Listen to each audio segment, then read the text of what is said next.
అఖిల భారత కాంగ్రెస్ కమిటీ పిలుపు మేరకు రేంజల్ మండలంలో గల సాడమూర్ చౌరస్తాలో నిన్న ఏదైతే రాహుల్ గాంధీ పైన అక్రమ నిర్బంధం జరిగి రాహుల్ గాంధీ, ప్రియాంక గాంధీ, కాంగ్రెస్ పార్టీ అగ్ర నాయకుల పైన అక్రమ కేసులు ఇప్పుడు అధికారంలో ఉన్నటువంటి మోడీ ప్రభుత్వం పెట్టిందో దానికి నిరసనగా వాళ్ళు ఏం చెప్పినారు, మొన్న జరిగినటువంటి నీట్ పేపర్ లీకేజ్ విషయంలో చాలామంది విద్యార్థులు రోడ్లపైకి వచ్చి ఢిల్లీలో జంతర్ మంతర్ వద్ద జరిగినటువంటి వాళ్ళు శాంతియుత వాతావరణంలో జరిగిన ధర్నా చేస్తే కేంద్ర ప్రభుత్వం వాళ్ళపైన బాష్పవాయువులు తూటాలతో వాళ్ళు చెలరేగిపోయి వాళ్ళ యొక్క నిర్బంధానికి వాళ్ళు చాలామంది విద్యార్థులు గాయపడ్డారు. విద్యార్థులు పరామర్శించిన అనంతరం రాహుల్ గాంధీ మా అగ్రనాయకుడు క్లియర్గా స్పీకర్ దగ్గరకు పోయి దీనిపైన చర్చిద్దాం, ఒక 3 గంటల సమయం ఇవ్వండి అని చెప్తే స్పీకర్ దానికి నిరాకరిస్తే వెంటనే మా అగ్రనాయకులు అందరూ కలిసి మోదీ నివాసం వద్ద బైఠాయిస్తే, అంటే ప్రజాస్వామ్యాన్ని మీరు కూని చేస్తున్నారు, ప్రజాస్వామ్యాన్ని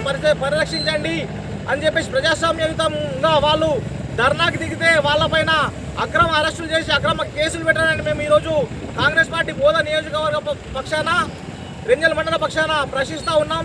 ఈ అహంకారపూరిత రాజకీయాలు ఎన్ని రోజులు ఇంకా నిలబడవు.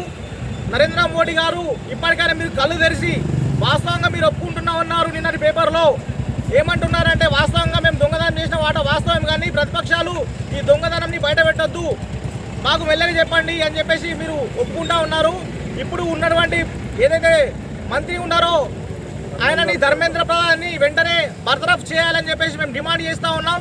అట్లనే ప్రజాస్వామ్యాన్ని కూని చేస్తున్న నీ ప్రభుత్వం ఎన్ని రోజులు కూడా నిలబడదని చెప్పేసి ఈ ముఖంగా ఈ ధర్నా ముఖంగా మేము తెలియజేస్తూ ఉన్నాం. ఖబర్దార్, కేంద్ర ప్రభుత్వం ఉన్నటువంటి అగ్రనాయకులు ఎవరైతే ఉన్నారో వాళ్ళు ప్రజాస్వామ్యాన్ని ఎక్కడ కూని చేసినా యువత గమనిస్తూ ఉంది, విద్యార్థులు గమనిస్తూ ఉన్నారు, ఏం జరుగుతుంది సమాజంలో మొత్తం గమనిస్తూ ఉన్నారు. కాబట్టి ప్రజాస్వామ్యాన్ని కాపాడవలసిన ప్రభుత్వాలే ఈరోజు ప్రజాస్వామ్యాన్ని నిర్వీర్యం చేస్తే ఎవరు చూస్తూ ఊరుకోరు.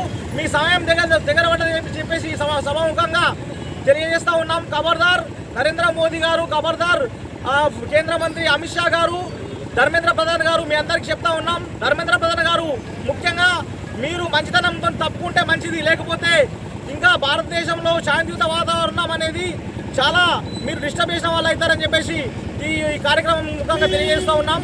ఖబర్దార్ కేంద్ర ప్రభుత్వం.